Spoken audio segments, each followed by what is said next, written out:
Un tueur psychopathe masqué a enfermé un garçon de 12 ans dans un sous-sol. Il lui a dit que s'il se comportait bien, il le renverrait chez lui dans quelques jours. Mais le garçon ne le croyait absolument pas. Car aucun des adolescents enlevés auparavant n'était revenu vivant. Dès que le maniaque est parti, le garçon a immédiatement cherché un moyen de s'échapper. Son premier réflexe a été d'utiliser le téléphone fixé au mur. Mais le câble téléphonique avait été coupé depuis longtemps. Ensuite, il a essayé de grimper vers la fenêtre.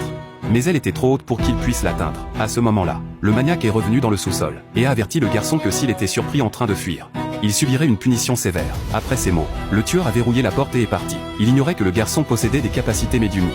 Cette nuit-là, le vieux téléphone mural a soudainement sonné, surprenant fortement le garçon. Il a décroché et a entendu la voix de son camarade de classe disparu Bruce. Bruce lui a expliqué qu'il y avait une dalle de sol desserrée dans le couloir, sous laquelle se trouvait un tunnel de fuite qu'il avait lui-même creusé. Il avait été tué avant de pouvoir le terminer. S'il avait eu suffisamment de temps, il aurait pu s'enfuir. Après avoir raccroché, le garçon a aussitôt soulevé la dalle et a continué de creuser le tunnel inachevé de Bruce. Il évacuait la terre extraite dans les toilettes, puis recouvrait l'endroit avec un tapis. Même quand le maniaque venait apporter de la nourriture, il ne remarquait rien. Avant que le tunnel ne soit terminé, il a trouvé une solution de fuite plus rapide. Un jour, après avoir apporté à manger, le tueur était parti en oubliant de verrouiller la porte. S'en rendant compte, le garçon a voulu s'enfuir aussitôt.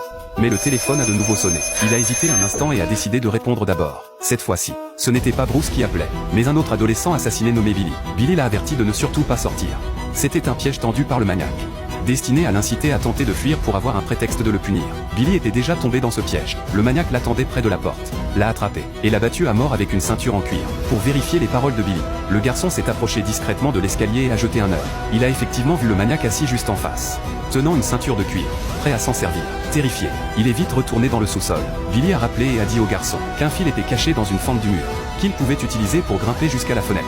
Le garçon a essayé à plusieurs reprises sans réussir à accrocher le fil à la rampe. Soudain, une idée lui est venue. Il a traîné un rouleau de tapis et l'a appuyé sur le rebord de la fenêtre. Grâce à l'orifice au milieu du tapis, il a fait passer le fil vers le haut avec précision, et l'a enfin accroché à la rampe métallique. Puis le garçon a fait un nœud solide sur le fil, et a commencé à grimper en s'appuyant sur ce nœud. Mais les barreaux de fer n'ont pas supporté son poids, et sa tentative d'évasion a échoué au dernier moment. Le garçon était très abattu par cet échec. Pendant ce temps, la police fouillait maison par maison à sa recherche. Un homme portant une chemise à motif voyant a affirmé mystérieusement avoir une piste. Mais quand les policiers sont entrés chez lui à sa suite, l'homme a déclaré n'avoir jamais vu le garçon. Selon son analyse cependant, la cache du tueur se trouvait quelque part dans le quartier. Ainsi, les enfants enlevés ne se réveillaient pas pendant le transport. En croisant les lieux des précédents enlèvements, on pouvait déterminer la zone approximative du criminel. Pressés de retrouver le garçon, les policiers n'avaient pas le temps d'écouter ses théories. Ayant appris que l'homme n'était que le frère du propriétaire des lieux, ils ont fait demi-tour et sont partis. Tandis que la caméra descend lentement, on découvre que le garçon est retenu dans le sous-sol de cette même maison. Peu après, le téléphone a sonné pour la troisième fois. L'appel venait d'un autre adolescent assassiné nommé Vince. Vince a prévenu le garçon qu'il lui restait peu de temps. Comme le garçon refusait de tenter de s'enfuir, le maniaque n'avait aucun motif de le punir et perdait patience. Vince lui a conseillé de s'échapper cette nuit-là même. Il lui a aussi révélé que la porte intérieure principale était fermée avec son ancien cadenas de vélo, et que le code était gravé sur le mur. À cet instant, le tueur dormait près de la porte. C'était l'occasion parfaite pour fuir.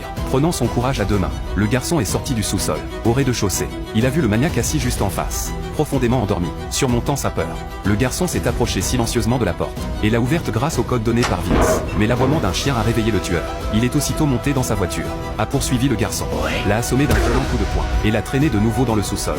Brisé par cet échec, le garçon a perdu tout espoir, et a refusé de répondre au téléphone mural. Cependant, la sonnerie n'arrêtait pas de retentir. Quand il a finalement décroché, il a entendu la voix d'un violent tyran de l'école. Ce garçon avait l'habitude de frapper les autres pour des riens, et il était lui aussi devenu une victime du tueur. Plein de colère, le tyran a dit au garçon que s'il ne trouvait pas vite un moyen de fuir, il subirait des tourments inimaginables. Il ne fallait pas lui demander comment il le savait. Ensuite, il lui a donné une autre méthode d'évasion. Le mur près des toilettes était instable et pouvait être brisé avec le couvercle de la cuvette. Mais de l'autre côté du mur, un grand réfrigérateur bloquait le passage. Le tyran lui-même s'était retrouvé coincé à cet endroit précis. Le garçon s'est montré plus malin que lui. Il a démonté des pièces métalliques des toilettes, a trouvé un anneau métallique de taille adaptée, et s'en est servi pour dévisser les vis du panneau arrière du réfrigérateur. Il a réussi à percer le mur, pour découvrir que la porte du réfrigérateur était fermée hermétiquement. Aucune force ne parvenait à l'ouvrir. Sa dernière espérance s'étant envolée, le garçon est tombé dans un désespoir total et a éclaté en sanglots. Il semblait qu'une mort cruelle aux mains du psychopathe était son destin inéluctable. Au moment même où tout espoir s'éteignait, le téléphone fixé au mur a de nouveau sonné.